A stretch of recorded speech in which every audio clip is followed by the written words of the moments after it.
On the screen, you will see our contact information. Our business hours or hours of operation are Monday through Friday, 8 a.m. to 11 p.m. Eastern Standard Time, and this is for agent support. And Saturday and Sunday, 9 a.m. to 9 p.m. Eastern Standard Time. So if you have any questions, concerns, let's say your points don't match what you see on Agent Portal doesn't match what you see on Work Market, you can give us a call. Or if you simply just don't remember how to do a certain step like the customer confirmation, you can give us a call and we'll be happy to assist you. So what is Agent Portal? The Agent Portal is a platform mainly used for activating a customer's account and their device once their CGM application is approved. Activating a customer's account through the Agent Portal is essential for the customer to maintain their service active. And it also ensures that you all receive proper compensation for your effort. Now, through this process, it is important to have the customer present with you and that they remain with you because there is some training that you have to provide to the customer. And in the case that you need to contact our agent support line, the customer will need to be present. So usually we recommend all agents to open up both portals before they start submitting enrollments. Their CGM portal open, which is on the left-hand side, and their agent portal opened as well. So once the CGM application is approved, you'll see on this screenshot to the left that there's a button that says Next Step. By clicking on this button, you'd be redirected to the customer confirmation page on Agent Portal, where the order number and the SIM card number will be already pre-populated for you from that order you submitted. Now, there are times if you aren't signed in already to your Agent Portal before submitting the application, you may receive this error message that says, "Agent session not found. Please log into the Agent Portal before using the link." Now, if this happens, you'll need to manually log into the Agent Portal to complete the activation for that order. Now, keep in mind that if you do it this way, the information on Agent Portal will not pre-populate for you, meaning you'll have to enter the order number and the SIM number. We typically recommend taking note of the order number before leaving the CGM page. And due to this situation, we do receive high volume of calls from agents concerned that they've lost their order through this process. But instead of submitting a new application for the customer, we recommend or we strongly suggest you give agent support a call so that they can locate the original order number for you. And now you can access the agent portal by using the link that you see on the screen, which is agent.standupwireless.com. Can you explain how the dummy IMEI works and what steps to take when processing an order in CGM? The dummy IMEI should only be used in your CGM enrollment or the CGM order. There is a section that asks you for an IMEI and the SIM card number. That's where you're going to input the dummy IMEI. Once you get into the agent portal and it asks you for a device IMEI, that's when you're going to input the number on the phone or the number on the tablet. We've already logged into both portals and we submitted an enrollment that was approved. Where on this page on CGM, you will see a button that says Next Step. Now, like I mentioned before, for record-keeping purposes, before you leave this page, you can take note of the order number on the top right-hand side and also the customer's last name. So if we click on Next Step, you will be taken directly to the Agent Portal confirmation page. And remember, if you're already logged into the Agent Portal, before submitting the order, the information will be pre-populated for you. Otherwise, you will have to enter the order number and the SIM card number manually. Now, before you click on Next Step, you will have to read this disclaimer or have the customer read this disclaimer that says that they understand that they now have services with Standup Wireless. They must use these services at least once every 30 days for them to remain active. And once they confirm that they acknowledge the statement, you can check it off and then click Next. After you click on Next, you will see either one of these pages, depending on what type of SIM card you entered. So let's say you receive a message that says you may hand out a phone or a tablet. That means that you scanned a SIM card that belonged to a device.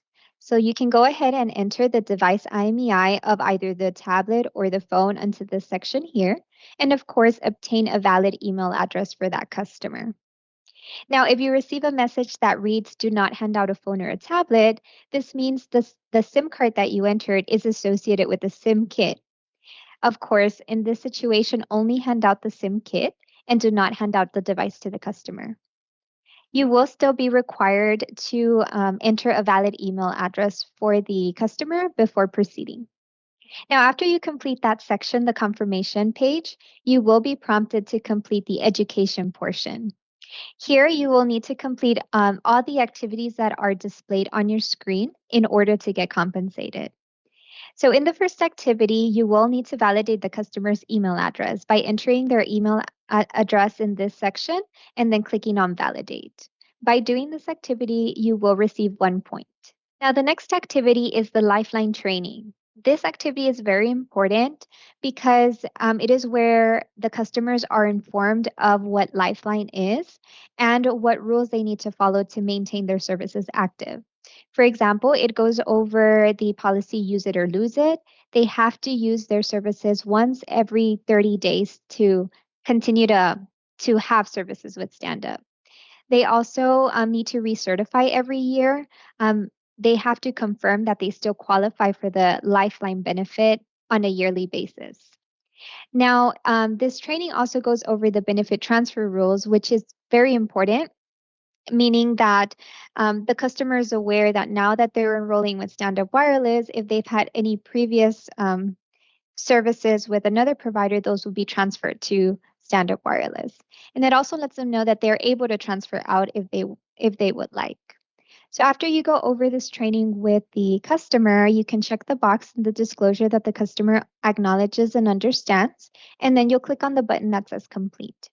Now for this training, you will receive 1 point. Now lastly, you will have to test the network connection, which is another activity. You have to ensure that the customer's device is connecting to the internet and is able to make calls. Once you ensure that the device works properly, then you can click on the button that says complete. And of course, you receive 4 points for completing this activity. Now, I do want to mention that if you all simply just click on the button that you completed it, but you did not test the network on the customer's device, you will not receive these 4 points because the system has to pick up that the network connection was done on the customer's device, and you have to check off that you completed the activity on your agent portal in order to receive those 4 points. Now, as I mentioned before, if you are directed not to hand out a device and only a SIM kit, you will need to complete the SIM installation training. So here in this training, basically you'll need to install the correct SIM card on the customer's personal device. You would need to provision the device with the correct settings, and then you will also have to connect the device to our network. Now, once you complete all these steps, you will be receiving 3 points for this activity. Now, keep in mind, this activity goes hand in hand with the test network connection activity. So the points for the SIM installation will remain pending until you complete the test network connection. If the test network is not completed, then you will not receive the points for the SIM installation. They both go hand in hand.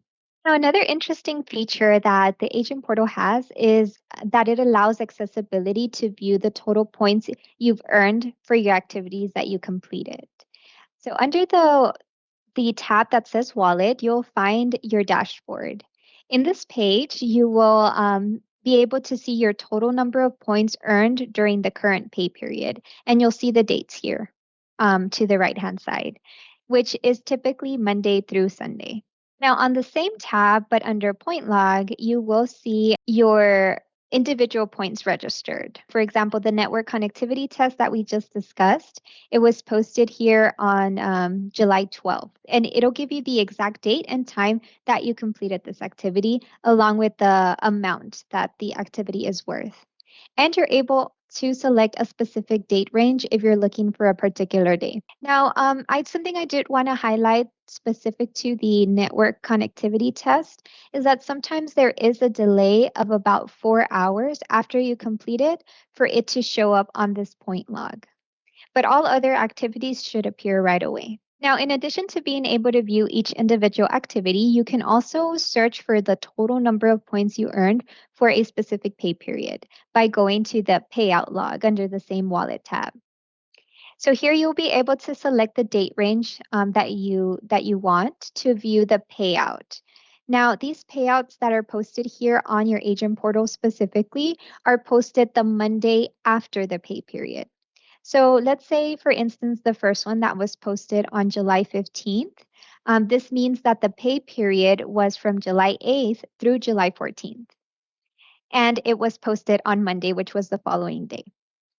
So this information here to the right-hand side, the 350 points, should match whatever you receive in your assignment on work market for that same pay period. Now, if you guys do find a discrepancy on those two numbers that don't match, you can give us a call and we'll further look into it for you. Now, another cool feature that I really like personally is the activation reports under the reports tab. Here you guys can see which IMEI was attached to each order, as well as the activation date and the activation time. I think this tab is great for inventory tracking purposes. And you can as well adjust the date range if you want to find a particular date.